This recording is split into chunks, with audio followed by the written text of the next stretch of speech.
সেই সময়ত ৰকিবুল বাহিনীৰ গুণ্ডা বাহিনী তেওঁৰ গুণ্ডা বাহিনীৰ লগত আমি যুঁজ দিবলগীয়া অৱস্থা এটা হৈছিলে ভয় ভাবুকিৰে বহুদিন মানুহক ভয় ভাবুকিৰে বহুত দিন কৰিলে ৰাখিব নোৱাৰে কোনো নোৱাৰে কোনো পাৰ্টি বুলিয়ে নহয় কোনো পাৰ্টি নোৱাৰে সুৰেশ বৰাটো আজিৰ পৰা ভাল সময়ত আহিছে ভূপেন বৰা ডাঙৰীয়া আহিল আৰু চাব এই আৰম্ভণি মই আপোনাক কৈছোঁ কাৰণ কংগ্ৰেছৰ দলে এটা দলত অকল এপিজমেণ্টৰ পলিটিক্স কৰে এটা সময় আহিব কংগ্ৰেছৰ য'ত অসমীয়া মানুহ বিচাৰি বিচাৰি আনিবলৈ নাপাব নগাঁও জিলাখনত যি জনসংখ্যাৰ জনগাঁথনিৰ পৰিৱৰ্তন সি এটা ডাঙৰ ৰাজনৈতিক বিষয় এতিয়া মোৰ সমষ্টিতে প্ৰায় 32% বিশেষ এটা সম্প্ৰদায়ৰ জনগাঁথনি বাঢ়িছে আমাৰ মুখ্যমন্ত্ৰী ডাঙৰীয়া সদায় এই কথাখিনিকে কয় যে আহিবলগীয়া দিনত আপোনাৰ যে 32%টো গৈ 50 নহ'বগৈ তাত কোনো মানে মূল প্ৰতিদ্বন্দ্বী কোন হ'ব বুলি ভাবে আপোনাৰ প্ৰতিদ্বন্দ্বিতা অসমৰ গোটেই সমষ্টিৰ মাইনৰিটি মানুহৰ কনচেপ্টটো কিন্তু সামগ্ৰী মাইনৰিটি মানুহৰ কনচেপ্টৰ মাজত অলপ ডিফাৰেঞ্চ মানে গোটেই অসমত চাচা মামাই আপোনালোকক ভোট নিদিয়ে বা নিদিলেও হ'ব বুলি কয় সামগ্ৰীত দিলে আপোনালোকে ভাল পায় তলে তলে ৰাইজৰ ওচৰলৈ যেতিয়া গৈছিলোঁ মই ৰাইজৰ দেখিছিলোঁ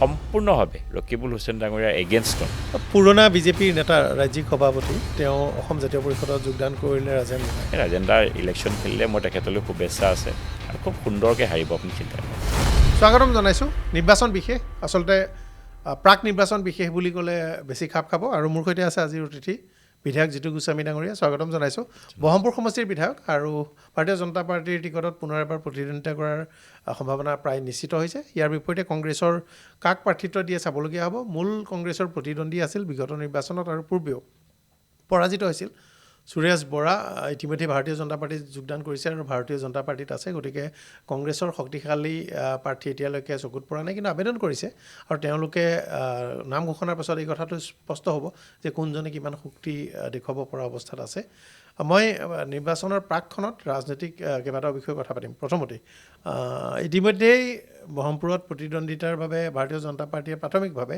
এই কথাটো কৈছে কেইবাটাও সমষ্টিৰ কথা কৈছে গতিকে তাত বিজেপিৰ প্ৰতিদ্বন্দ্বিতা কৰিব আৰু জিতু গোস্বামীয়ে প্ৰাৰ্থী হ'ব বুলি এটা ধাৰণা কৰিছোঁ কেনে চলিছে প্ৰস্তুতি চলিছে 5 বছৰ মানে কষ্ট কৰিলোঁ এতিয়া পৰীক্ষাৰ সময় ৰাইজেহে ক'ব একচুৱেলি প্ৰস্তুতি কিমান হৈছে কিন্তু যিমানখিনি পাৰা যায় মোৰ ব্যক্তিগতভাৱে যোৱা 5টা বছৰত বহৰমপুৰ সমষ্টিৰ ৰাইজক সেৱা কৰাৰ যি সুবিধা পাইছিলোঁ ৰাইজক সেৱা আগবঢ়াইছিলোঁ প্ৰতিটো ক্ষেত্ৰতে কাৰণ এটা সমষ্টি আপুনি জানেই ইমান ডাঙৰ এটা পুৰণা সমষ্টি আৰু বিগত প্ৰায় 20 বছৰ সমষ্টিটো এটা বিপক্ষত থকাৰ দৰে আছিলে কাৰণ প্ৰাক্তন মুখ্যমন্ত্ৰী প্ৰফুল্ল কুমাৰ মহন্ত যিহেতু অসম গণ পৰিষদত আছিলে কংগ্ৰেছৰ 15 বছৰ আমি বিপক্ষতে আছিলোঁ তাৰ পাছত 5টা বছৰ তেখেতৰ অলপ শৰীৰৰ যি গাৰ ইমান ভাল নাছিলে কাৰণে পিছৰ 5টা বছৰ যিটো আমাৰ বিজেপি এজিপিৰ যেতিয়া গভৰ্ণমেণ্ট হ'ল সেই পিৰিয়ডটো প্ৰায় ডেভেলপমেণ্টৰ ক্ষেত্ৰত বহুতো তেখেতৰ কাৰণেও অকণমান কম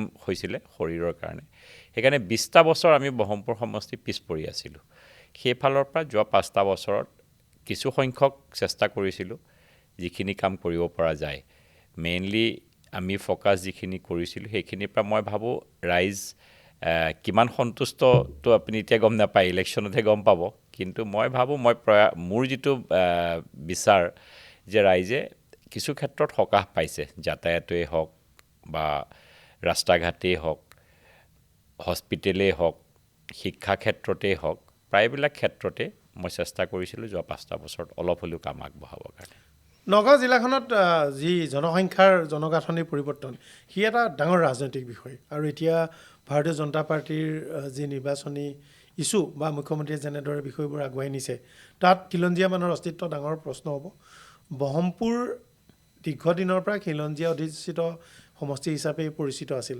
যদিওবা এই নিৰ্বাচনত 60,000তকৈ বেছি বাংলাভাষী লোকৰ ভোট আছে কিজানি বা থাকিব বুলি এটা ধাৰণা কৰা হৈছে বহৰমপুৰ সমষ্টিত জনগাঁথনি পৰিৱৰ্তনৰ কিবা প্ৰভাৱ পৰিব নেকি বা পৰে নেকি চাওক জনগাঁথনি পৰিৱৰ্তনটো গোটেই অসমৰ কাৰণে সামগ্ৰিকভাৱে এটা ডাঙৰ বিষয় কাৰণ বহৰমপুৰ সমষ্টি বুলিয়েই নহয় আমি নগাঁও জিলাখনৰ যিটো জনগাঁথনি আপুনি আজি চাওক নগাঁও টোটেল আমাৰ সমষ্টি আছে 7টা সমষ্টিত নতুন যিখন পুনৰ নিৰ্ধাৰণ হোৱাৰ পাছত আমাৰ যি 7টা সমষ্টিত 3টা সমষ্টিটো জনগাঁথনিৰ ফালৰ পৰা আপুনি দেখি পাইছে সেইকেইটা সমষ্টিতৰ কেতিয়াও সেই সমষ্টিকেইটা এটা বিশেষ সম্প্ৰদায়ৰ এই দখলত থাকিব বাকী যি 4টা সমষ্টি আছে আমি কলিয়াবৰ বহৰমপুৰ নগাঁও ৰহা এই 4টা সমষ্টিটো যি গতিত জনগাঁথনি বাঢ়িছে যোৱা দশকত আপুনি দেখা পাব আহিবলগীয়া দিনত আমাৰ মুখ্যমন্ত্ৰী ডাঙৰীয়া সদায় এই কথাখিনিকে কয় যে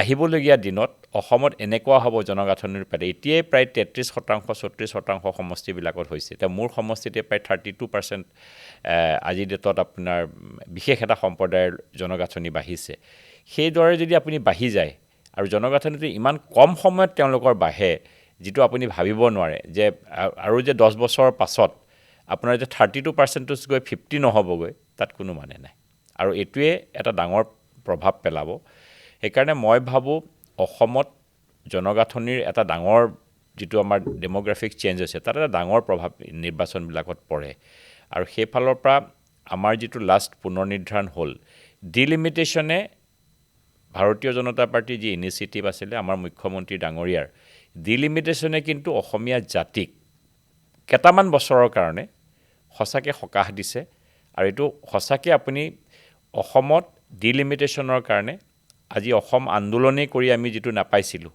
অসমে সদায় ইমান কষ্ট কৰি নাপাইছিলে সেই বস্তুটো কিন্তু ডিলিমিটেশ্যনৰ ক্ষেত্ৰত জনগাঁথনিৰ ক্ষেত্ৰত বহুতকেইটা সমষ্টি আমাৰ এতিয়া আজিৰ ডেটত আমি বচাবলৈ সক্ষম হৈছোঁ কিন্তু নগাঁৱৰ মানে এটা সমষ্টি হেৰুৱালে বটদ্ৰৱাটো নগাঁও সদৰৰ লগত সংযুক্ত কৰি দিয়াৰ ফলত বটদ্ৰৱা বুলি এটা স্বতন্ত্ৰীয় সমষ্টি নাইকিয়া হ'ল কিন্তু কাৰণ চামগুৰি বুলি এটা সমষ্টি থাকিল যিখন বটদ্ৰৱা থান জন্মস্থানখন সেই জন্মস্থানখনটো এতিয়া নগাঁও বটদ্ৰৱা কৰিলে জন্মস্থানখন বটদ্ৰৱা থানখন আমাৰ এটলিষ্ট সংৰক্ষিত হ'ল আৰু সেই জেগাটোত এতিয়া আমাৰ কমচে কম এটা কথা ক'বলৈ ভাল লাগিব যে বটদ্ৰৱা থানখনত কেতিয়াও এটা বিশেষ সম্প্ৰদায় কেতিয়াও তাত দখল দিব নোৱাৰে সেইটোৱে চবতকৈ ডাঙৰ গৌৰৱ এই সমষ্টি পুনৰ্নিৰ্ধাৰণৰ পাছত নগঞা হিচাপে যদি গৌৰৱ কৰিব পৰা যদি আজি প্ৰথমটো কথা হ'ল যে বটদ্ৰৱা থানখন আজি বেদখল মুক্ত কৰি গুৰুজনাৰ জন্মস্থানখনক আমি সুন্দৰকৈ নিৰ্মাণ কৰিব পৰা হৈছোঁ আজি এতিয়া বটদ্ৰৱা বুলি ক'লে নগাঁও বুলি আমাৰ গৌৰৱ ক'ত নগাঁও বুলি আমাৰ গৌৰৱ বটদ্ৰৱা আজি বটদ্ৰৱা গুৰুজনাৰ জন্মস্থানখন আজি যি গতিত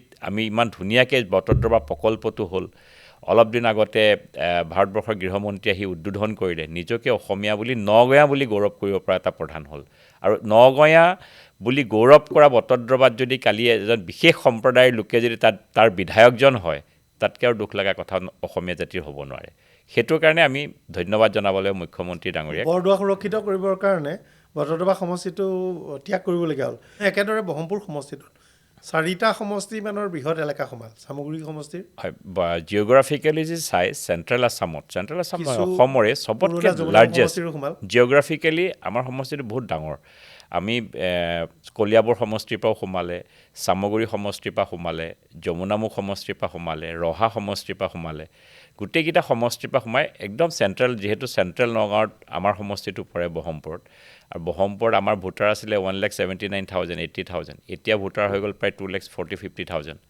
2,50,000 হ'ব এবাৰ নতুন যিখিনি বাঢ়িব তা 2.5 লাখ ভোটাৰো হৈ গ'ল জিঅ'গ্ৰাফিকেলিও বহুত ডাঙৰ হৈ গ'ল সমষ্টিটো মই ভাবোঁ আহিবলগীয়া দিনত তাত আপুনি যিমান কাম কৰিব এতিয়া কাম কৰিবলৈ বহুত আছে এতিয়া নতুন সমষ্টিটোত যিখিনি বিনাকান্দিৰ পৰা সোমালে আমাৰ যমুনামুখৰ পৰা পুৰণা যমুনামুখৰ পৰা সেই এৰিয়াবিলাকতো ৰাস্তা ঘাটৰ অৱস্থাই নাছিলে চামগুৰিও বিশেষ কিছুমান জেগাত চামগুৰিটো ইমান দিন মন্ত্ৰী আছিলে ৰকিবুল হুছেইন ডাঙৰীয়া কিন্তু সেই সময়খিনিত তেওঁ ৰাস্তা ঘাটৰতো উন্নয়ন নকৰিলে তেওঁ ইমানখিনি চামগুৰিটো নেশ্যনেল হাইৱেটোৰ বাহিৰে ভিতৰৰ ৰাস্তা ঘাটবিলাক খুবেই অৱস্থা বেয়া আছিলে ৰহা সমষ্টিটো কিছু সংখ্যক বেয়া আছিলে সেই গোটেই কামবিলাক কৰিবলগীয়া দায়িত্ব আমাৰ ওপৰতে পৰিছে এতিয়া বহুত দীঘল চামগুৰিৰ পৰা আৰম্ভ হ'ব আকাশী গংগাৰ ওচৰে পাজৰে শেষ হ'ব নেকি মানে মিছাৰ পৰা আৰম্ভ হৈ একেবাৰে আকাশী গংগাত শেষ হৈছে মানে কাৰ্বি আংলং বৰ্ডাৰত পাৰখোৱাত গৈ পেলাই শেষ হৈছে সিফালে কচুৱাৰ পৰা আৰম্ভ হৈছে যমুনামুখ হৈ আমাৰ একেবাৰে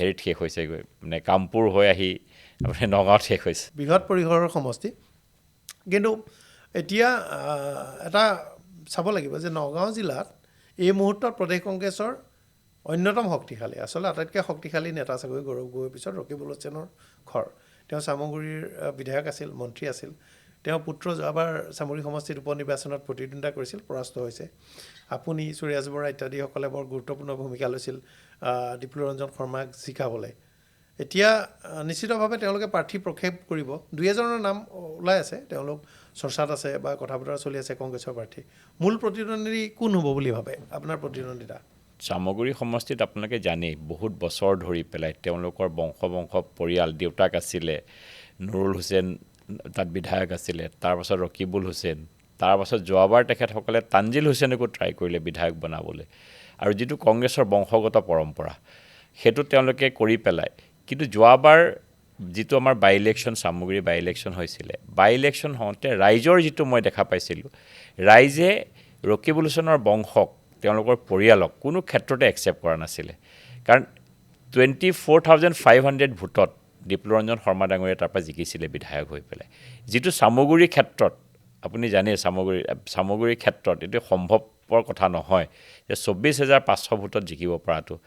আমি ৰাইজৰ ওচৰলৈ যেতিয়া গৈছিলোঁ, মই ৰাইজৰ দেখিছিলোঁ সম্পূৰ্ণভাৱে ৰকিবুল হুছেইন ডাঙৰীয়াৰ এগেইনষ্টত। তেওঁ ইমান দিন যে ৰুল কৰিছিলে, এটা সময় আহে ইমান বছৰ থাকি সদায় তেওঁ কমিউনেল ৰাজনীতিত, কংগ্ৰেছৰ যিটো ৰাজনীতি, তেওঁলোকে জাত পাতৰ ৰাজনীতিটো সদায় কৰে, আৰু কমিউনেল ৰাজনীতি নকৰিলে, ডেভেলপমেণ্টৰ ওপৰত যদি গুৰুত্ব নিদিয়ে, এটা সময়ত আপোনাৰ এইটো ৰিভলিউশ্যন হ'বই। আজি যিটো চামগুৰিত যোৱা বাই ইলেকশ্যনটোত হ'ল, এইবাৰো চামগুৰিত হ'ব। মই আপোনাৰ চামগুৰিত যিটো ইলেকশ্যন, অসমৰ গোটেই সমষ্টিৰ মাইনৰিটি মানুহৰ কনচেপ্টটো কিন্তু চামগুৰি মাইনৰিটি মানুহৰ কনচেপ্টৰ মাজত অলপ ডিফাৰেঞ্চ।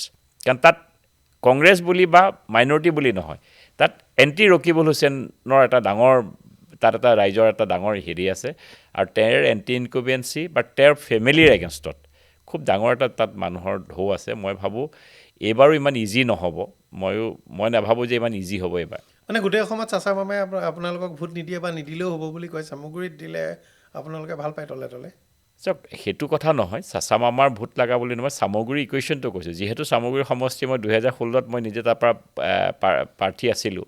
চামগুৰি সমষ্টিৰ লগত মোৰ জীৱনৰ প্ৰথমটো নিৰ্বাচন, কাৰণ জীৱনৰ প্ৰথম নিৰ্বাচনটো য'ৰ পৰা খেলিব আপুনি সদায় মনত ৰাখিব। সেইকাৰণে ৰাইজৰ লগতো মোৰ এটা এটাচমেণ্ট আছে তাত। আৰু এইবাৰো ইলেকশ্যনলৈ মই ভোট বিচাৰি যাওঁতে ৰাইজে এটাই কথা কৈছে, আপুনি আহিছে আমি ভোট দিম। আৰু বহুতকেইটা পঞ্চায়ত চামগুৰিৰ পৰা মোৰ ব্ৰহ্মপুৰ সমষ্টিত সোমালে, মই সেইটোৰ পৰাও সুখী। কাৰণ সেই ৰাইজক মই 2016ত ৰাইজে মোৰ কাৰণে কষ্ট কৰিছিলে, ৰাইজে মোক ভোট দিছিলে, কিন্তু ৰাইজে সেইবাৰ জিকাব পৰা নাছিলে। কিন্তু সেই ৰাইজক মই আজি সহায় কৰিব পাৰিছোঁ। আজি চামগুৰি ৰাইজত কেইবাটাও পঞ্চায়ত, ভৰাগুৰি, চামগুৰি, উদমাৰী, ভেলগুৰি, খাটোৱাল, সূতাৰ খাটোৱাল, ৰাইজক মই আজি সহায় কৰিব পাৰি আনন্দিত হৈছোঁ যে মোক 2016ত তেওঁলোকে ভোট দিছিলে। সেই সময়ত ৰকিবুল বাহিনীৰ গুণ্ডা বাহিনী, তেওঁৰ গুণ্ডা বাহিনীৰ লগত আমি যুঁজ দিবলগীয়া অৱস্থা এটা হৈছিলে। কিন্তু এটাই ভাল লাগিছিল যে 2025ত আমি যেতিয়া উপনিৰ্বাচন কৰিছিলোঁ, উপনিৰ্বাচন কৰাৰ সময়ত কিন্তু এটাই মোৰ অন্তৰত সুখ যে একেই চামগুৰিতে তেওঁ যিখিনি দেখা পাইছিল আগতে, যিটো কষ্ট দেখা পাইছিল, আমি দেখা পাইছিলোঁ, এইবাৰ তেওঁ দেখা পালে কৰ্মফল আপুনি ইয়াতে ভুগিব। আপুনি এটা কথা জানিব, জেচা কাৰ্ণী এচা ভৰণী বুলি এটা কথা আছে। তেওঁ যিটো কাম কৰিব ইয়াতে পাব, আৰু জন্মতে পাব। মানুহে জীয়াই থকা কালতে মানুহে কৰ্মফল দেখা পায়। আপোনালোকৰ ফালে হ'ব, আপোনালোকে যেনেকুৱা কৰিছে তেনেকুৱা পাব। আমিতো তেনেকুৱা কৰা নাই, ৰাইজে কৰিছে। মই আচৰিত হৈছিলোঁ যেতিয়া মই ইলেকশ্যন খেলিছিলোঁ 2016ত। আমি যেতিয়া গৈছিলোঁ, মই আজি এটা আপোনাক ইনষ্টেঞ্চ কওঁ যে আমি এখন মিটিং কৰিবলৈ গৈছিলোঁ। বৰ্তমানৰ মুখ্যমন্ত্ৰী ডাঙৰীয়া হিমন্ত বিশ্ব শৰ্মা ডাঙৰীয়া সেই সভাখনত সম্বোধন কৰিব। তেওঁৰ গাড়ীৰ ওপৰত এটেক কৰিছে। সভাখন কৰি আমি ঘূৰি আহিছোঁ, তেখেতৰ হেলিকপ্টাৰখন কাৱৈমাৰী হাই ছেকেণ্ডেৰী ফিল্ডত আছিলে। আমি মিটিং ভেনুৰ পৰা কাৱৈমাৰীলৈ যিটো প্ৰায় 4 কিলোমিটাৰ ৰাস্তা, 4 কিলোমিটাৰ ৰাস্তা আহোঁতে ৰাস্তাত তেওঁৰ গাড়ী লৈ, তেওঁৰ ইফিজি বাৰ্ণ কৰি ৰাস্তাত গাড়ী লৈ পাথৰ মাৰিছে। আৰু পাথৰটো মুখ্যমন্ত্ৰী ডাঙৰীয়া আৰু মোৰ মাজেদি পাথৰটো গ'ল। সেই পাথৰটো যদি আমাৰ গাত লাগিলে হয়, সেই সময়ত সেই নিৰ্বাচনত কি এটা ডাঙৰ হ'ল হয় পজিশ্যন, আপুনি ভাবি চাওক। মই সেইকাৰণে ভগৱানক ধন্যবাদ দিওঁ, মুখ্যমন্ত্ৰী ডাঙৰীয়াৰ ওপৰত অসমৰ ৰাইজৰ আশীৰ্বাদ আছে, একো কৰিব নোৱাৰিলে। সেই এটা অৱস্থা তাণ্ডৱ, এজন তেতিয়াৰ প্ৰাক্তন মন্ত্ৰী আছিল তেখেত, একেলগৰ এজন তেখেত কলিগ আছিলে, তেখেতক আক্ৰমণ কৰিব পৰা পজিশ্যন এটা ৰকিবুল হুছেইন ডাঙৰীয়াই সেই সময়ত সৃষ্টি কৰিছিলে। আৰু এইবাৰ ৰাইজে দেখুৱালে তেখেতক। আমি একো কৰা নাই, আমি কৰিবলগীয়া একোৱেই নাই। আমি ৰাইজৰ মাজলৈ গৈছোঁ, ৰাইজৰ মাজত গৈ পেলাই বিচাৰিছোঁ, কিন্তু চামগুৰি ৰাইজে তাত শিক্ষা দিছিলে। মই আচৰিত হৈ গ'লোঁ, ৰাইজ এনেকৈ ওলাই আহিব পাৰে।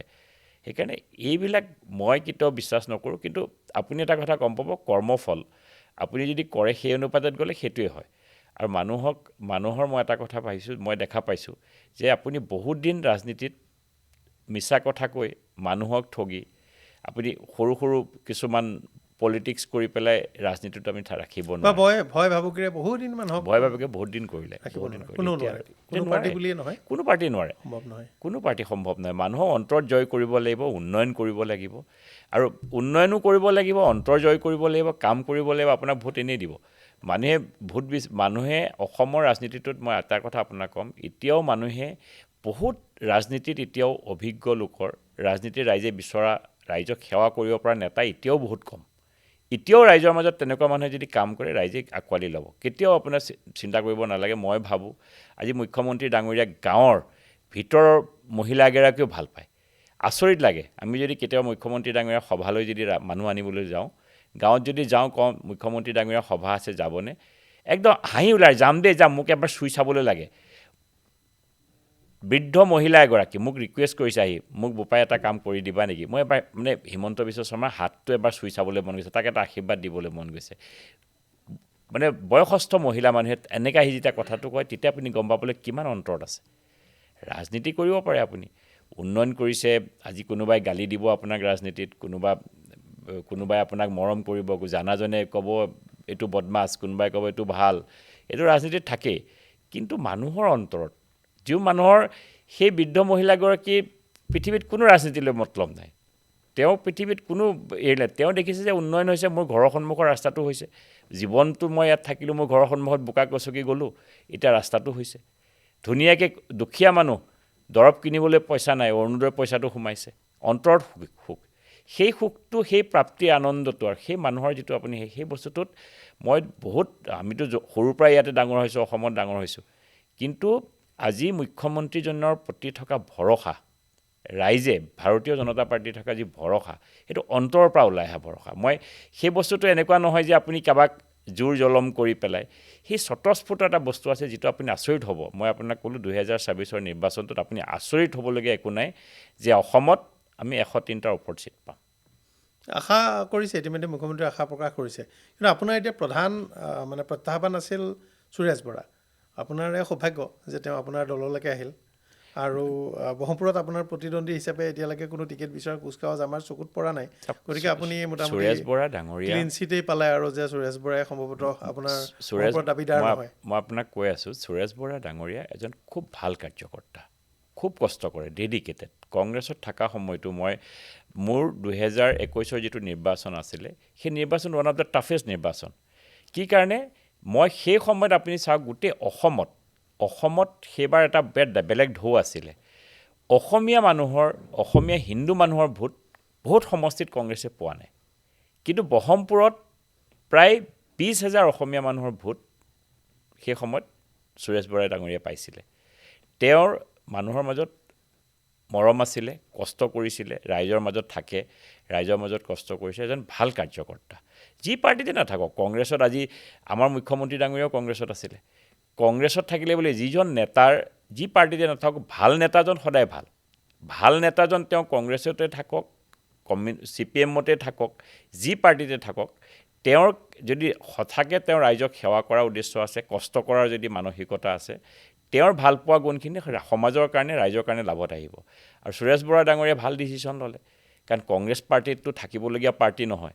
কংগ্ৰেছ পাৰ্টিত অসমক ভাল পোৱা স্বভাৱামী অসমীয়া, যোনে অসমক ভাল পায়, অসমক লৈ গৌৰৱ কৰিব পাৰে, জাতীয়তাবাদ থকা অসমীয়া হিন্দুৱে, সনাতনী হিন্দুৱে কংগ্ৰেছত কাম কৰিব নোৱাৰে। এইটো এটাকৈ সুৰেশ বৰাটো আজিৰ পৰা ভাল সময়ত আহিছে। এতিয়া আপুনি দেখিব, আজি দেখা পালে ভূপেন বৰা ডাঙৰীয়া আহিলে, কংগ্ৰেছ ত্যাগ কৰিলে।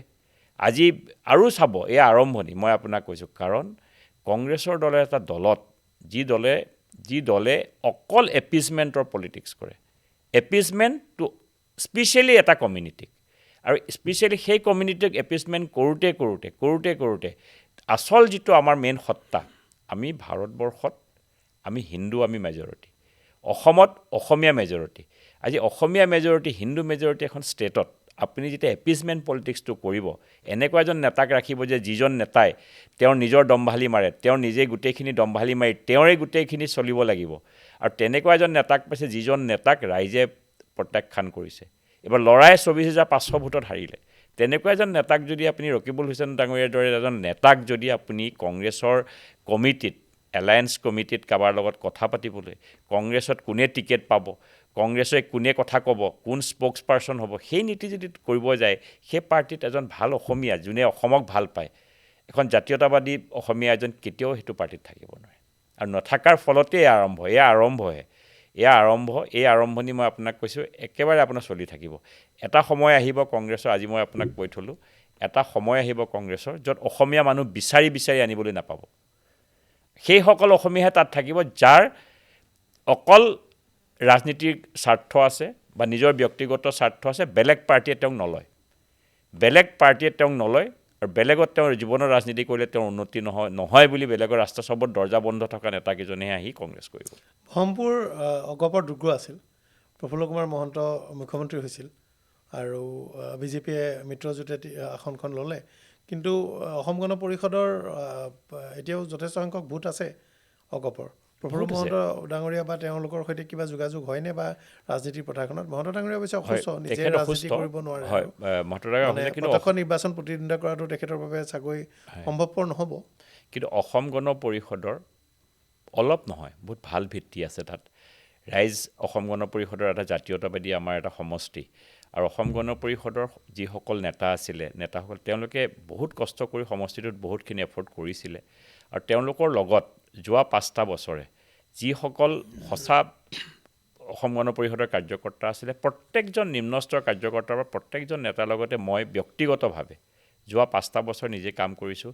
আপুনি কথা আচৰিত হ'ব, অসমত কোনোখন মিউনিচিপালিটি অসম গণ পৰিষদৰ চেয়াৰমেন নাই। কামপুৰ মিউনিচিপালিটি এখনেই মিউনিচিপালিটি য'ত অসম গণ পৰিষদৰ 3জন প্ৰতিনিধি আৰু বিজেপিৰ 7জন প্ৰতিনিধি।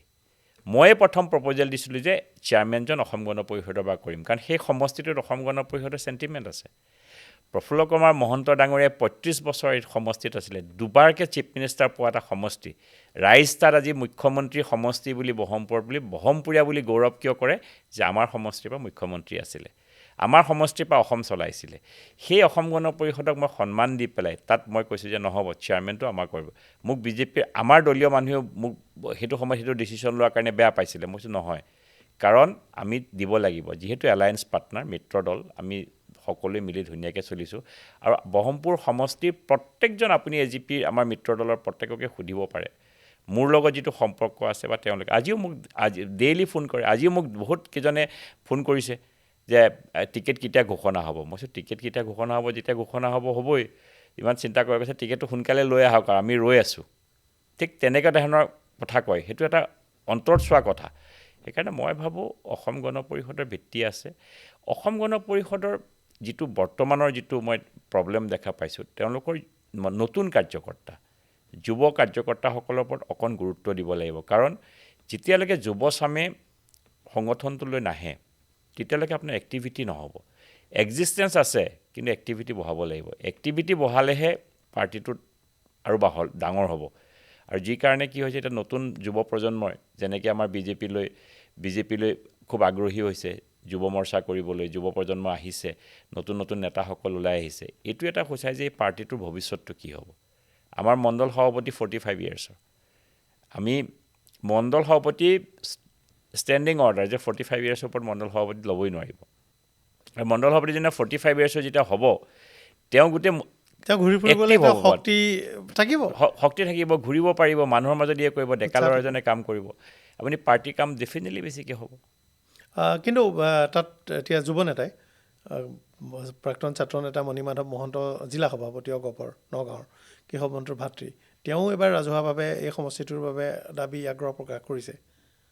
চাওক, স্বাভাৱিক বিচাৰিবই, কাৰণ অসম গণ পৰিষদে তেখেতসকলে যিহেতু মিত্ৰতা, ইলেকশ্যনৰ সময়ত এতিয়া আমাৰ ছিট শ্বেয়াৰিঙৰ সময়, এই সময়টোত বহুত ডিমাণ্ড কৰিবই। এইটো মই বেয়া পোৱা নাই, কাৰণ যিহেতু এটা অসম গণ পৰিষদৰ পুৰণা এটা সমষ্টি আছিলে, তেখেতসকলে বিচাৰিছে, মোৰ একো আপত্তি নাই, বিচাৰিব লাগে। মানে মোৰ কথা হ'ল দুটা, যে যিহেতু আমি এলায়েন্স পাৰ্টনাৰ, আজি ঘৰত ককাই ভাই যেতিয়া একেলগে থাকিলে ভাইকৰো এটা উদ্দেশ্য থাকিব পাৰে যে ময়ো কিবা এটা হ'ব পাৰোঁ। কিন্তু সেই বস্তুটোত ঘৰুৱা হিচাপে মিত্ৰতাৰ মাৰ্জিনতাৰে বিচাৰিলে আমাৰ একো নাই। ইজনে সিজনৰ প্ৰতি বোকা ছটিয়াইতো লাভ নাই, বোকা নছটিয়াই পেলাই সুন্দৰকৈ বিচাৰিলে খুব ভাল। আৰু বাকীটো হাইকমাণ্ডে ডিচিশ্যন ল'ব কাৰণ দুইটা দলৰে আমাৰ ডিফেন্টলি ইলেকশ্যনৰ আগত AGP BJP চেণ্ট্ৰেল লিডাৰৰ লগত কথা হ'ব আৰু আমিতো চেণ্ট্ৰেল আপোনালোকে জানে যে মই সম্পূৰ্ণভাৱে আমাৰটো বুলিয়েই নহয় আমি BJP টোটেলি আমি নেশ্যনেল পাৰ্টি আমাৰ দলীয় হুইপ যি আহিব সেইটোৱে হ'ব দলে যদি কালি কয় বোলে আমাৰ চিটটো এইটো চিট AGP এৰিব লাগিব তাততো মই কৈতো লাভ নাই মই ক'লেতো নহ'ব দলীয় যি তেওঁলোকে যদি ভাবে যে এই চিটটো এৰিলে অসমৰ লাভ হ'ব বা এই চিটটো দিব তেতিয়া দলে ডিচিশ্যন ল'ব সেইটো কাৰণে মোৰ আপত্তি নাই আমি দলে যি ডিচিশ্যন দিব সেইটোৱে ডিচিশ্যন হ'ব কিন্তু মই যিমান দূৰ জানো যিকেইটা সমষ্টিত ইতিমধ্যে BJPৰ বিধায়ক আছে সেইকেইটাত মানে অগপক এৰি নিদিয়ে বুলি জনাই থৈছে কিন্তু নতুন যিকেইটা সমষ্টিৰ সৃষ্টি হৈছে য'ত তাত দিয়াৰ সম্ভাৱনা আছে এনেকুৱা এটা কথা ইতিমধ্যে মুখ্যমন্ত্ৰীৰ মুখেৰেও আমি শুনিছোঁ গতিকে নতুন সমষ্টি দিলে পুৰণা BJP য'ত আছে তাত হয়তো কেতিয়াবা প্ৰাৰ্থীয়ে সলনি হৈ যাব পাৰে BJPত তেনেকুৱা ধৰণৰ হয় কিন্তু এৰি দিয়াৰ কথা অসমত চাগৈ কোনো এটা সমষ্টিও এতিয়ালৈকে অহা নাই য'ত BJPৰ বিধায়ক আছে য'ত এক্টিভিটি বহমপুৰ বুলি কোৱা নাই য'ত এক্টিভিটি মানে ভাল মানে চাওক প্ৰথম কথা হ'ল কি ইলেকশ্যনটো কেনেকৈ জিকিব ইলেকশ্যনটো পাৰ্টি এক্টিভিটি থাকিব লাগিব আপোনাৰ কাৰ্যকৰ্তা থাকিব লাগিব এক্টিভিটি থাকিব লাগিব পাৰ্টিৰ এক্টিভিটি য'ত বেছি ভাল হ'ব য'ত পাৰ্টি এক্টিভিটি সেই দুইটা দলেতে ছাৰ্ভে কৰিব আৰু আজিকালি আপুনি জানে আৰু নেশ্যনেল পাৰ্টি আৰু আমাৰ পাৰ্টিৰ টিকেট দিল্লীৰ পৰা হ'ব ছাৰ্ভে হ'ব আৰু এটা দুটা ছাৰ্ভেও নহয় আমাৰ BJPৰ প্ৰায় 4টা ছাৰ্ভে হয় চেণ্ট্ৰেলৰ পৰা 3টা ছাৰ্ভে কৰে ইয়াত চিফ মিনিষ্টাৰে 2টা ছাৰ্ভে কৰিব 5টা ছাৰ্ভে হোৱাৰ পাছত তাৰ কাৰ স্থিতি তাত ভাল কোনটো পাৰ্টিক টিকেট দিলে পাব্লিকে ভোট দিব এই গোটেই এছেছমেণ্টৰ ওপৰত কৰিব কাৰণ আজিকালি সব পলিটিকেল পাৰ্টিবিলাক প্ৰফেচনেল আগৰ নিচিনা নহয় যে আপুনি কাৰোবাক ভাল পালে আপুনি লবি কৰিলে কাৰোবাক গৈ তেল মাৰিলে টিকেটটো দিলে পাছত হাৰি থাকিলেও BJPয়ে হাৰা ইলেকশ্যন নকৰে BJP এইবিলাক ক্ষেত্ৰত খুব প্ৰফেচনেল ৰাইজৰ মতামত লৈ ৰাইজে কি বিচাৰিছে সেই বস্তুটো একদম উলিয়াই পেলাই কৰিব আপুনি আচৰিত হ'ব এতিয়া আমাৰ কাজিৰঙা লোকসভা সমষ্টিৰ যিজন ইনচাৰ্জ আছে আহিছে তেওঁ আজি লাষ্ট 10 দিন ধৰি পেলাই আমাৰ 10টা সমষ্টিত 10টা বিধানসভা সমষ্টিত ঘূৰি আছে তেওঁ কোন ছত্তীশগড়ৰ ফাইনেন্স মিনিষ্টাৰ 8টা ডিপাৰ্টমেণ্ট তেওঁ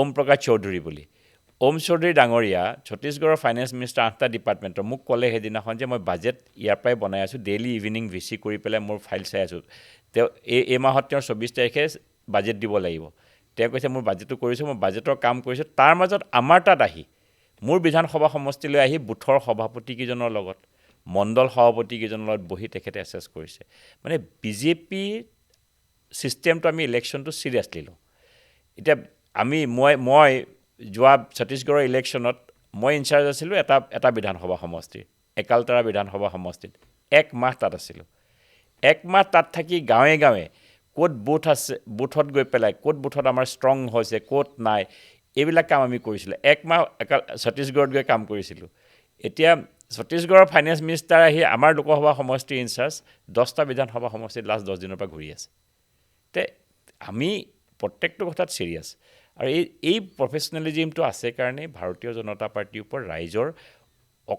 অগাধ বিশ্বাস আৰু কাৰ্যকৰ্তাসকলৰ বিশ্বাস আৰু ভুল তথ্য কেতিয়াও নাযায় মই আপোনাক এটা কথা ক'লোঁ যদি কোনোবা এণ্টি ইনকমেঞ্চি আছে কোনোবা নেতাৰ পাব্লিকৰ যদি ডিচেণ্টিমেণ্ট আছে কোনোবা নেতাৰ ওপৰত আপুনি এইটো কথা নিশ্চিন্ত থাকক কাৰণ খবৰটো আহিবই প্ৰতিবেদনত শুদ্ধ যাব আহিবই প্ৰতিবেদন কাৰণ 5টা লেয়াৰ ছাৰ্ভে হয় এটা দুটা লেয়াৰ নহয় চেণ্ট্ৰেলৰ পৰা 3টা ছাৰ্ভে কৰে প্ৰাইম মিনিষ্টাৰ অফিচৰ পৰা নিজে ছাৰ্ভে কৰে হোম মিনিষ্টাৰে এটা ছাৰ্ভে কৰে এণ্ড BJP চেণ্ট্ৰেল অফিচৰ পৰা এটা ছাৰ্ভে কৰে মুখ্যমন্ত্ৰীয়ে 2টা ছাৰ্ভে কৰিব 5টা ছাৰ্ভেত আপুনি এটা অৰ্গেনাইজেশ্যন দি নকৰে 5টা ছাৰ্ভে 5টা অৰ্গেনাইজেশ্যন দি কৰিব কোনোবা এখন প্ৰতিবেদনতো ওলাব যে এই বিধায়কজনৰ অমুকটো সময় তাৰ মাজত আকৌ চোৰাংচোৱা সংস্থা ইত্যাদি নিজা ছাৰ্ভে ইত্যাদি সেইবিলাকতো বেলেগ সেইবিলাকতো বেলেগ মানে মিছা কৰি পেলাই প্ৰতিবেদন দিয়াই সম্ভৱ নহয় সেইটো BJPত অন্ততঃ BJPত নহয় আৰু মেকানিজিম এটা আছে BJPত আৰু সেইকাৰণে কি হয় প্ৰাৰ্থী বাছনিত BJPয়ে খুব বেছি ইফাল সিফাল নহয় ক'ৰবাত 2-এটা চিট হয় এনেকুৱা নহয় ইলেকশ্যনত যে সদায় 100% আপুনি ৰাইট হ'ব কিন্তু ইমান বেছি নহয় যে যিটো বস্তু ধৰক আপুনি 95% একুৰেচি পাব আপুনি 5% ইফাল সিফাল হ'ব পাৰে পুৰণা BJPৰ নেতা ৰাজ্যিক সভাপতি তেওঁ অসম জাতীয় পৰিষদত যোগদান কৰিলে ৰাজেন গোহাঁই মই যি শুনিছোঁ চৰ্চা দেখিছোঁ মই অৱশ্যে নিজে ব্যক্তিগতভাৱে এই কথাটো কনফাৰ্ম কৰা নাই যে তেওঁ ব্ৰহ্মপুৰ সমষ্টিটো প্ৰতিদ্বন্দ্বিতা কৰাৰ কথা ভাবে বা চৰ্চালৈ আহিছে, সদৰ সমষ্টিৰ কথাও ভাবে। নহয়, তেখেত 1 নম্বৰত আছে ব্ৰহ্মপুৰ সমষ্টিত।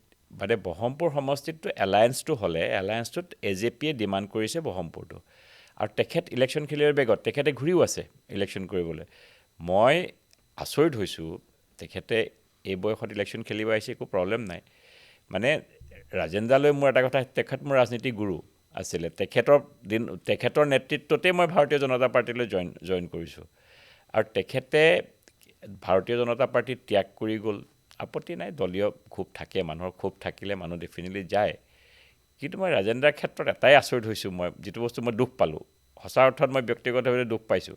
কাৰণ তেখেতে যিটো পাৰ্টীৰ পৰা 4বাৰ সাংসদ আছিলে, সেই পাৰ্টীটোৰ তেখেত ৰাজ্যিকৰ সভাপতি আছিলে। পাৰ্টীটোত থাকি তেখেত ৰে'ল মন্ত্ৰী হ'ল, সন্মান আৰু যিখিনি পাব লাগে তেখেতে পালে। তাৰ পাছত যে তেখেতে এষাৰ কথা ক'লে, সেই কথাটোতে মোৰ অন্তৰত দুখ লাগিলে যে BJP হিন্দু বিৰোধী পাৰ্টী, অসমীয়া মানুহ বিৰোধী পাৰ্টী। এই কথাটোত মই লাগিছে ইমান বছৰ তেওঁ অন্তৰত তেওঁ গম পোৱা নাছিলে, নীতি আদৰ্শত সেই পাৰ্টীটোত তেওঁ ৰিপ্ৰেজেণ্ট কৰিছিলে, তেওঁৰ অন্তৰত কি এইখিনি কথা দবাই ৰাখিছিলে নেকি? তেওঁ এইখিনি কথা জানি বুজিও তেওঁ মানে সেইটো সময়ত কি পলিটিকেল মুনাফা পোৱাৰ কাৰণে তেওঁ ৰাজনীতি কৰিছিল নেকি? এই কথাবিলাক ক'ব নালাগে একচুৱেলি এই বয়সত। বাকী একো আপত্তি নাই, ৰাজেন্দ্ৰৰ ইলেকশ্যন খেলিলে মই তেখেতলৈ শুভেচ্ছা আছে, আৰু খুব সুন্দৰকৈ হাৰিব, আপুনি চিন্তাই নকৰিব। আপুনি যদি তেওঁ মানে অসম জাতীয় পৰিষদৰ প্ৰাৰ্থী হোৱাৰ পাছতো বোলে হাতৰ ছবিত খেলে, আৰু বেছি সম্ভাৱনীয়তা, মই এইটো মানে কোনো তথ্য নাই মোৰ হাতত, আৰু বেছি বেয়াকৈ হাৰিব। গোটেই জীৱনটো কংগ্ৰেছক গালি দিলে, এতিয়া তেওঁ হাতৰ ছবিত যদি খেলে, তেখেতে বিবেকক বনাই পেলাই খেলিব, খুব ধুনীয়াকৈ হাৰিব, আপুনি চিন্তাই নকৰিব। সেইটোলৈ মই নিশ্চিন্ত একদম। কি হ'ব নগাঁও জিলাত মানে যি জনগাঁথনিৰ ফৰ্মেট, সেই ফৰ্মেটতে ৰিজাল্ট হ'ব বুলি আপুনি ভাবিছে? ডেফিনেটলি তেখেতে যদি চামগুৰিত খেলে মই নাজানো কি হ'ব, ৰূপহীত যদি ইলেকশ্যনটো খেলে কি হ'ব মই নাজানো। হাতৰ ছবিত বা হাতৰ ছবিতে খেলক বা AJP এলায়েন্সতে খেলক, কিন্তু ব্ৰহ্মপুৰৰ ইলেকশ্যনটো খেলিলে তেখেত হাৰিব, এইটো একদম নিশ্চিত। মিত্ৰজোঁটৰ মানে যি আগতেও মই দেখিছোঁ নিৰ্বাচনী বুজাপৰা, লোকসভাটো দেখিছোঁ, বুজাপৰাটোত চিম্বল বুজাপৰা নহ'লে বৰ কামত অহা নাই, বৰ সাংঘাতিক কামত অহা নাই আচলতে চিম্বলটো হ'লে। ভাৰতীয় জনতা পাৰ্টীয়ে এনেকুৱা কাম কৰিছিল এটা সময়ত, আমাৰ ৰাভা হাছং ঐক্যমঞ্চৰ, তিৱা ঐক্যমঞ্চৰ বা গণমঞ্চৰ ৰণোজ পেগু ডাঙৰীয়া বা ভুৱন পেগু ডাঙৰীয়া, তেওঁলোকে প্ৰথম নিৰ্বাচনত এলায়েন্সত BJPৰ টিকেটত খেলিছিল নিজৰ পাৰ্টীৰে, পিছত অৱশ্যে BJPলৈ আহিল। গতিকে কেতিয়াবা এনেকুৱা হ'ব পাৰে। সম্ভৱতঃ ভূপেন বৰাৰ পদত্যাগে বহুত অংকত খেলি মেলি লগাই দিব, আউল লগাই দিব, কিন্তু তেনেকুৱা এটা কথাও ইয়াৰ আগতে চৰ্চা হৈছিল। চাওক, প্ৰথম কথা এলায়েন্সটো মই দুটা বস্তু চাইছোঁ। অসমত যিবিলাক এলায়েন্সৰ কথা আমি পাতি আছোঁ, এলায়েন্সটো হ'ব লাগিব দুটা পাৰ্টীৰ, আপুনি ভোটটো ডাইভাৰ্ট হ'ব লাগিব। প্ৰথম কথা, ভোটটো যেতিয়ালৈকে আপোনাৰ কনভাৰ্ট নহ'ব বা মানুহৰ মানসিকতাটো মিলিব লাগিব। আমাৰ ইয়াতে এলায়েন্সটো যিটো চলি আছে, য'ত আপোনাৰ এক্টিভিটিয়েই নাই। মই আজি এলায়েন্সটোত কথা আছে, AJP অসম জাতীয় পৰিষদৰ ব্ৰহ্মপুৰত ভিত্তিয়েই নাই, তেখেতসকলৰ সংগঠন নাই। আজি তেখেতসকলৰ সংগঠনটো থাকিব লাগিব। প্ৰথম আপুনি সংগঠন, সেইকাৰণে নেশ্যনেল পাৰ্টিবিলাকে যেতিয়া এলায়েন্স কৰে, মেইন প্ৰব্লেমটো মই আজি কংগ্ৰেছৰ মাজত যিটো হৈছে, যিটো ইণ্টাৰনেল, মই ভাবোঁ আপুনি বেছি ভালকৈ বুজি পাব, মই যিটো ভাবোঁ যে তেওঁলোকৰ মাজত ইটো সিটো পাৰ্টিৰ ইণ্টিগ্ৰিটিৰ ওপৰত কুৱেশ্যন হৈছে, যে তেওঁলোকৰ ক'ত অৰ্গেনাইজেশ্যন আছে, যিবিলাক চিট তেওঁলোকে ডিমাণ্ড কৰিছে তেওঁলোকৰোতো ছাৰ্ভে হয়। আজিকালিতো আপুনি ভাবিছে নেকি যে অকল BJPয়ে ছাৰ্ভে কৰে বুলি? কংগ্ৰেছো ছাৰ্ভে এজেঞ্চি লগায়, লগাব, কংগ্ৰেছো দেখা পাই আছে। যেতিয়া গম পায় যে এই দলটোৰ এই জেগাটোত স্থিতিটো নাই, ইয়াত তেওঁলোকৰ কাৰ্যকৰ্তা নাই, তেওঁৰ এক্টিভিটি নাই, আমি যদি তেওঁক টিকেট দিওঁ, তাই কালি পৰহিলৈতো টিকেটটো আমাৰ এনেই যাব, সেইটো এটা কুৱেশ্যন হয়। দ্বিতীয়তে এটা কুৱেশ্যন নেশ্যনেল পাৰ্টিৰ হয়, যিটো বস্তু মই ভাবোঁ, আপুনি আৰু বেছিকৈ ভালকৈ ভাবিব। কংগ্ৰেছে ভাবিছে যে আমি, কংগ্ৰেছৰ কথাটো হ'ল কি, তেওঁলোকে এইবাৰ ইলেকশ্যনটো খেলিছে, তেওঁলোকে জানে যে এই ইলেকশ্যনটো নিজিকিব পাৰে, কিন্তু যদি তেওঁলোকে ইলেকশ্যনটোত এলায়েন্সক টিকেটটো দি দিয়ে, ভৱিষ্যতে তেওঁলোকৰ কাৰ্যকৰ্তাখিনিও নাথাকিব তাত। তেওঁলোকৰ যিখিনি ৱৰ্কাৰ্ছ আছে, ৱৰ্কাৰ্ছখিনিতো গুচি যাব। ৱৰ্কাৰ্ছ ধৰি ৰাখিবলৈ নেশ্যনেল পাৰ্টিবিলাকে ইলেকশ্যনবিলাক খেলে। তেওঁলোকে ইলেকশ্যনত যে এলায়েন্সটো ফটককৈ যে নহয়, তেওঁলোকে এলায়েন্সটো কি কাৰণে হয় জানে, যে নিজৰ মানুহখিনি। আজি এতিয়া কিছুমান ধৰক বাওঁ দলৰে যি ভোট আছে, তেওঁলোকে প্ৰাৰ্থী এজন দিয়ে সিমানখিনি ভোট পাই থাকে, সেই ভোটখিনি ৰাখিবৰ কাৰণে তেওঁলোকে দিয়ে। তেওঁ জানে যে হাৰিব, তেওঁলোকৰ এছেছমেণ্ট আছে। এনেকুৱা নহয় যে ইলেকশ্যন চবেই, কাৰণ আজিকালি চবতে প্ৰফেচনেল আছে। আপুনি আৰু নেশ্যনেল পাৰ্টি এটা, আৰু কংগ্ৰেছক আপুনি পুৰণা পাৰ্টি নেশ্যনেল পাৰ্টি চবেই আজিকালি ইলেকশ্যন ইণ্টেলিজেঞ্চে আপুনিও জানে চব পাৰ্টিত ডেইলি আপুনি কনচালটেণ্ট ঘূৰিয়ে থাকে তেওঁলোকেও নিজৰ এছেছমেণ্ট কৰায় মোৰ কথা হ'ল তেওঁলোকৰ এই যে এলায়েন্সবিলাক যে নহয় কাৰণ গণভিত্তি নাথাকা পাৰ্টি এটাৰ লগত কিয় এলায়েন্সটো কৰিব তাতকৈ মোৰ কৰ্মীখিনিয়ে থাকক হাৰক লাগিলে তেওঁলোকে জানে যে টিকেটটো দিছোঁ হাৰক কিন্তু আমাৰ পাৰ্টিটোৰ কমচে কম যি 10জন এক্টিভিট থাকিব কমচে কম তেওঁলোকো খুচি থাকিব সেইকাৰণে এলায়েন্সবিলাক কৰিছে সেইকাৰণে AJPৰ তেওঁলোকৰ নাই ৰাইজৰ দলৰ একেই অৱস্থা আপুনি চবৰে কি হৈছে য'ত য'ত নেতাকেইজনে এটা সমষ্টিত আছে ক'ৰবাত অলপ অৰ্গেনাইজেশ্যন আছে বাকী অল অভাৰ আছামততো তেনেকুৱা নাই এতিয়া তেওঁলোকে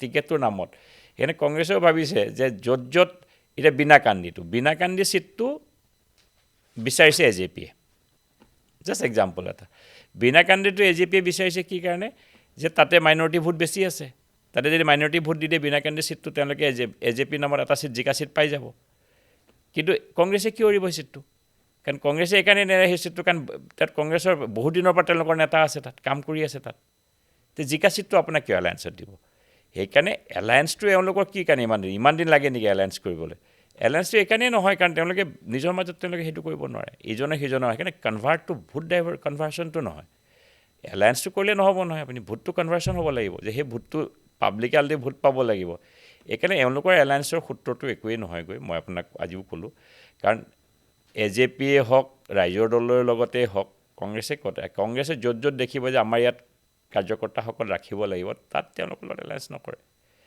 সেইকাৰণে এই এলায়েন্সটো হোৱা নাই আৰু তেওঁলোকৰ এইটো এলায়েন্স এইবাৰ লাভ নাই এইবাৰ যদি 10 বছৰমান কাম চাম কৰে তাৰপাছত আফটাৰ 10 years ভৱিষ্যতে যদি কংগ্ৰেছে 10 বছৰ চিৰিয়াছলি কাম কৰিব লাগিব যে আমি একদম দল কৰিম ভালকৈ সংগঠনটো কৰিম 10 বছৰ পাছত ইলেকশ্যন খেলা ভাল যিটো আজিৰ অৱস্থা অসমত এই অৱস্থাটো 10 yearsটো মিনিমাম লাগিব ৰিভাইভ কৰিবলৈ ধন্যবাদ জনালোঁ আৰু নিৰ্বাচন আহি আছে শুভেচ্ছা জনালোঁ নিৰ্বাচনত আমি লগ পাম নিৰ্বাচনী পথাৰত কৰিবলৈ যাম আহিব ব্ৰহ্মপুৰলৈকে আহিব নিৰ্বাচন বুলি ঘূৰি থাকোঁ গতিকে বিভিন্ন সমষ্টিলৈ যাওঁ আৰু এক ঐতিহ্যমণ্ডিত সমষ্টি ব্ৰহ্মপুৰৰ জনতাৰ চেতনা আছে স্বাধীনতা সংগ্ৰামৰ পৰা ব্ৰহ্মপুৰত ভোগেশ্বৰী ফুকননিকে ধৰি ঠগীসূত বলসূত এক বৃহৎ এটা জাতিষ্কাৰ এক গৌৰৱোজ্জ্বল অধ্যায় হৈ আছে গতিকে এনে এটা সমষ্টিৰ পৰা আকৌ আপুনি প্ৰতিনিধিত্ব কৰিব পুনৰ সুযোগ দিব আৰু সময় দিয়াৰ বাবে ধন্যবাদ জনালোঁ ধন্যবাদ থেংক ইউ